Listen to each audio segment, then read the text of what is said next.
What I've learned, a successful investment is based around the process. It's a numbers game. Hello and welcome to the investment season of How to Start Up, a podcast for anyone starting or scaling a company. Hosted by me, Juliet Fallowfield, founder of the B Corp certified PR communications and podcast consultancy, Fallowfield & Mason, where we teach you how to own your PR in-house. According to Seedrs, investors spend an average of 3 minutes and 44 seconds reviewing pitch decks. So clearly it's crucial to create one that's sufficiently brief, yet still conveys your business proposition to your target audience. In this episode, I hear from Venetia Archer, founder and CEO of Ruuby, the UK's leading at-home beauty and wellness service founded in 2015. Venetia shares her advice on what a pitch deck should include, how long it should be, and common pitfalls to avoid when putting yours together. Hi Venetia, thank you for your time today to talk about how to write a pitch deck. Before we go into that detail, it would be wonderful if you could kick off with a brief introduction as to who you are and a bit about the business that you started. Thank you so much for having me. My name is Venetia Archer. I'm the founder and CEO of Ruuby. Ruuby is an on-demand beauty services platform operational across the UK and recently France as well. So I founded the business in 2016. 7, almost 8 years later, whole roller coaster ride, but really looking forward to talking about it today. I can't believe it's 8 years old. That has gone so quickly. So I remember when it launched. And when you did launch, given the season's all around investment, was investment something that you knew you'd have to go after from the get-go? So no, I was very naive when I started my business. I think I was 26 years old, like just 26. I previously had left university. I started a career in geopolitics. I didn't know anything about startups or starting a business. And I remember my initial goal was to create an app that people could use to book a manicure through. I didn't have these big ambitions. I didn't have this like 5-10 year time horizon of what I wanted the company to be. I really just wanted to make an app that would enable me to book my beauty treatments. It was as simple as that. So I remember I got a little bit of cash beforehand. I put this small amount of my own savings in and then got a loan, a 25K loan, which I thought, oh, this is great. This will be enough. And then obviously quickly realized, hold on, this is very different to what I thought. So then I raised my first 150K, which was an SEIS round with angels. And then the whole process kicked off from there. And I got a real swift reality check as well when that first 150 grand went out. I bet. And that's the thing. It's so interesting you say that because a lot of people say that had you told me today what I'd have to have gone through then to get to here today, I probably wouldn't have done it because you have no idea what's coming when you start a business. And I love that you're like, I just want a functional app that's going to help me solve my problem and that's going to solve other people's problems too. But now look at you 8 years in. It's an unbelievable success Ruuby's had. Congratulations. Thank you so much. I mean, other people are very different. Some people have like their plan, their time horizon. They want to do this by then. I'm really different. I like to have short-term goals. Obviously, there's a bigger picture in there somewhere, but short-term achievable goals, which kind of makes things a little bit more manageable. And it helps manage that overwhelm for sure. So given this season's all about investment and you have gone through that loan process, you've gone through the raises, what happens when you want to raise and you need to write a pitch deck? I meet so many people like, I need the most amazing pitch deck. It needs to be designed and have all this amazing information in it. A lot of people have different ideas about what successful pitch deck looks like. So I was wanting to ask you, what would it look like?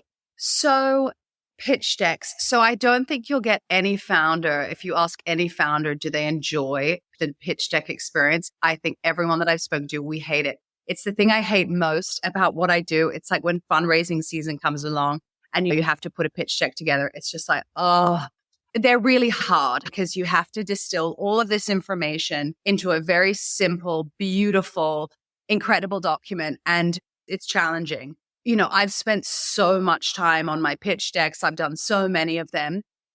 I think that we can get to a point where we think it's never perfect. It's got to be absolutely perfect. And actually, I had this learning once when I showed it to so many people and some were like, it's absolutely great. It's spot on. Fantastic. Send it out. Others said, no, change it all around, change the shape, change the format. And I just realized, I was like, you know what? There's no perfect solution.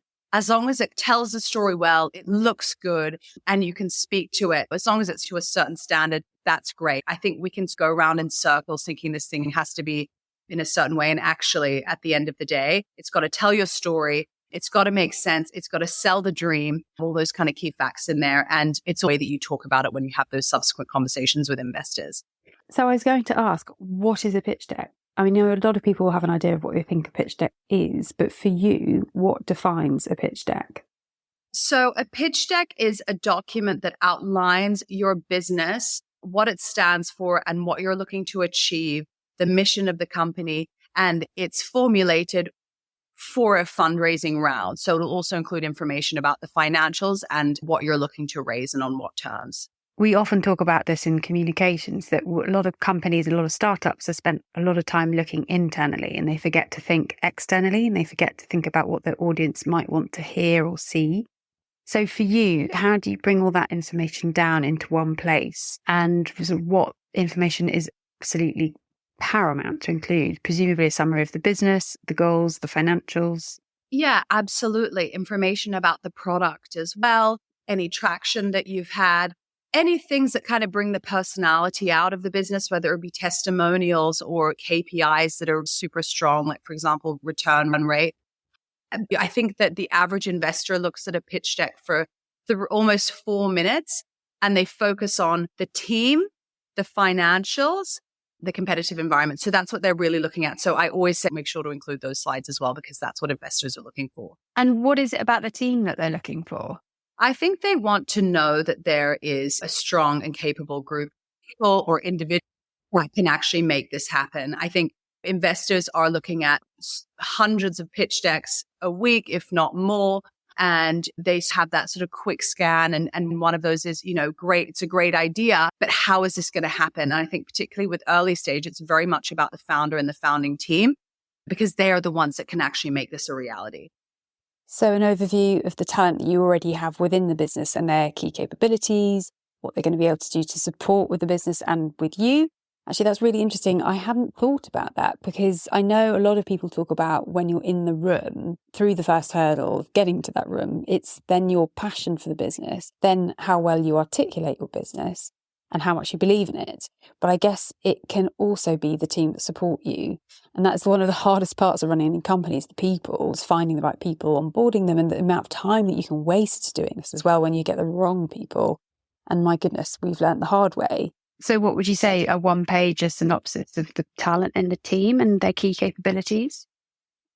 Exactly, those key points. And if it's a very early stage company, let's say it is just you and an idea and you have to hire people. Listen, no one expects like a seed stage business to have the team in place, but you can always include, who are your advisors? Who are the people that are mentoring you at this point? So they can get a feel for you and the people around you. And then also what you can do is include, with this fundraise, I'll be hiring X, Y, and Z. So you can also do that. That's such an important point about the community around you, because it's not just you on your day-to-day. Every single guest in the podcast says get a good accountant, and there's a lot of people who confuse mentor and coach as well, but they're part of your advisory team who can really help get your business to where you want it to be.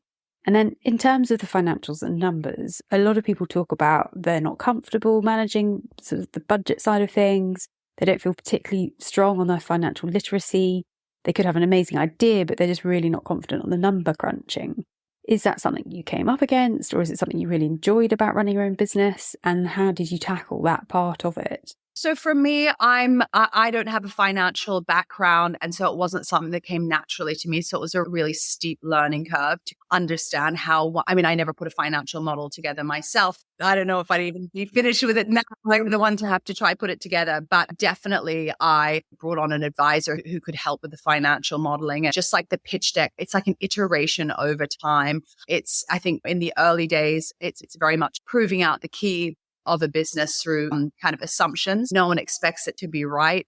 I think, we always want it to be right. We think it has to be right. But, I don't think there's any company that's put some financials, particularly early stage, later stage, yes, but early stage, where they sort of achieve those financials. But it's to give a general steer. Yeah. So, yeah, it's really important to include them, to be as literate as possible through learning. That's something that some investors understand, but others, it can really frustrate them. They want to know that the founder knows about the numbers. So my advice is spend as much time as you can getting your head around them with someone who can help you learn. Yeah. And I love the fact that people are looking at the forecast and they're forecasting numbers in the future. We all know what happens with weather forecasts, they change. And I think a lot of people feel really like we've got to get that number. It's not a guesstimate, it's an informed plan, but you're never going to know what's going to come your way in a business. There's all sorts of things, Brexit, lockdowns, all sorts of things you wouldn't be able to forecast that will completely shift your business. And I think that peace of mind of you're putting a model together, but it's not necessarily an actual. Some might disagree with me. And I think that's probably, it's just from my experience from kind of early stage with the business. And I think later, again, like I mentioned, I think later you kind of do want to be hitting or nearly hitting the numbers that you present. But like you say, there's unexpected circumstances or indeed a shift in strategic direction of the business. So let's say you have B2B and B2C, but you decide, particularly now, a lot of my peers who run businesses who are B2C and B2B, their B2C is slowing and they're pushing on B2B because of the macroeconomic climate. And then obviously that's going to change the forecasting going forward. Yeah, totally. And then are there things that you've learned over time that you've removed from your pitch decks that you thought at the beginning, oh my goodness, we have to have that in there, but now you're like, that was completely a waste of a page? Great question. I think that often you want to include everything. You want people to know everything about the business, and it's hard. I find it hard to know what is useful to others and what's not. Then you have this pride, you're like, oh, I really want to include this picture of this something that we've done or achieved, but actually it's probably too much. So to answer the question, I've always too many extra pages on like, I love the brand, I love the marketing, things that we've done, etc. Adding the kind of color, probably too much there. What I always do is run it by a friend or someone, an investor, to say, give it to me, tell me like what to remove to get that kind of additional perspective. And there's so many similarities when you're pitching to a journalist, except journalists spend 40 seconds, not 4 minutes looking at press releases. Would you tailor your pitch deck per investor and tweak it to an inch of its life, depending on the character that you're pitching it to or sending it to? I think that the fundraising experience, it's a process. And in an ideal world, you're sending that deck to hundreds of people. I think that it's very difficult and almost too time intensive to be tailoring it to everyone that you are sending it to. So I have my sort of main highlights teaser deck that I send out to everyone. And then if they're serious or it's worth another conversation, I'll send out a much more detailed deck with a lot more metrics, KPIs, etc. And then thirdly, and this kind of happens later stage in the process, I'll have like a proper metrics deck. So really deep diving into all of the metrics that they might look at. So then I've just got 3. It doesn't matter who they are. It just matters like how serious they are in the process.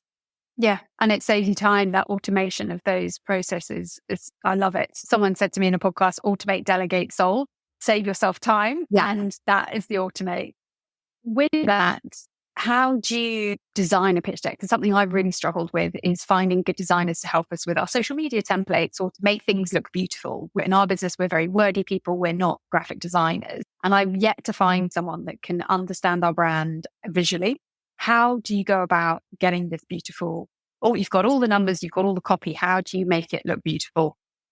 So I completely agree. I think that that's not your, forte. Absolutely outsource that. Find someone who can make it really beautiful and on brand. And that's advice that I was given very early on, like invest in a designer to make it really, really slick and eye-catching. So I think that, there are definitely, kind of platforms online that you can work with freelance designers. I think Behance is one of them that we've used in the past, Upwork, etc. It's hard, right? Because it's such a kind of personal thing and branding and design is so specific. But I think you can get a feel from existing work and portfolio. And then if you are nervous or if you are kind of very budget conscious, maybe it's also worth just saying, okay, here's 50 quid or whatever it might be. Can you just give me a taster? Can you just do the first 2 pages? What would you do to kind of sense check that? Like that might be an option as well. Yeah. To save time, because there's nothing worse and you delegate something out and a month later it comes back and like, no, it's exactly not what I want. It's either going to work or it's not. And if you get something back and it's not good, like it's never going to happen. it's never, ever going to happen. You can't kind of, you know what I mean? It's like, you may as well just like start again with someone else. Yeah, that gut feeling for sure. I think we're both on the female founder WhatsApp group, which I find fascinating to see all the questions that come up. And there's a few times that I've seen people say, can somebody help me write my pitch deck? And I was like, but you're the founder. Surely you know your business better than anybody else. And in our day job, we help founders do their own PR. So I get that you need somebody to potentially pull you out of the weeds to articulate it. But is it something that you should be doing yourself with, say, a copywriter support? I find it quite surprising that people ask for other people to write their pitch decks, but is that a normal thing in the business? I think early stage, no. I think that you're the best placed person to write your pitch deck. And it's a really great exercise to distill your thoughts and information about the business into one document. It's a good exercise to do. I think that as pitch decks get more complicated and as your workload increases, I think you really want to be creating something efficiently, and having a second pair of eyes in the room is really helpful. So I think it's about getting the skeleton down yourself, sitting with someone else in the team, sense checking and optimizing every page, making sure the flow will make sense. But to each their own, right? That's what I do, because that's how I work well. Like, me and a blank piece of paper are not friends. I like to have someone else in the room, something down to bounce ideas off. And, others might love it. They might just be, happy to kind of pull it together themselves. And others might think, this is just not my strength. I'm much better placed elsewhere. And then I would say, great, go ahead, find someone who might be able to help you. Yeah, fantastic. Just with your own experience with Ruuby, are there things that you've done just generally around investment would never do again? Or had you known, having gone through the experience, you'd have done differently? I think what I've learned, which I kind of touched on briefly previously, is that investment, like a successful investment, is based around the process. It's a numbers game. And if you set and structure out that process properly early on and invest time, get your materials ready, have your investor list ready, sort of priority 1, 2, 3, 4. Start with 4. Start with the people that might not be perfectly aligned or or just not your kind of dream investors. Practice, get pitch perfect, and then go up, potentially get a few early commits, which kind of looks good when you are talking to your priority 1 investors, but get that process nailed, because a good process equals a successful investment round, or at least helps the odds of a successful investment round. So I think early on, I was a little bit scattergun in the approach, which probably meant it took a little bit longer. Again, it's a learning process. But for any of my next fundraising rounds, it is really about getting that process nailed early and all the materials ready. Because what can also happen, and again, this is as the company matures, you sort of have better access to data, etc. But what I found when I was fundraising early on is that you'd be so distracted, because you'd get, one VC saying, can you please send me the breakdown of this very sort of specific detailed KPI or metric? And it's like, oh my God, how the hell are we going to find that? You spend ages finding that. So making sure that you ideally have those metrics ready beforehand.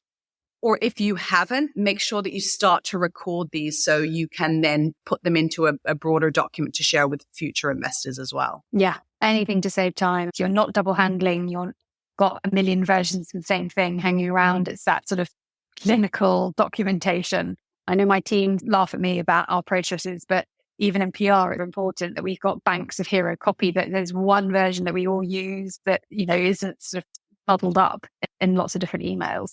And then in terms of your experience founding a very successful business, what would you go back and do differently in the past if you could have your time again, just generally, not necessarily around investment?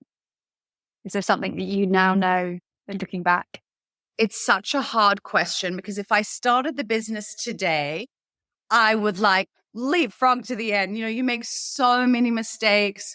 You learn so much about your customer, particularly with what we were doing. So at-home beauty services, it didn't exist when we launched. So it was very much like trial and error, learning as we went. And there are a lot of things I would do differently if I went back, particularly as a first-time founder. You're learning on the job.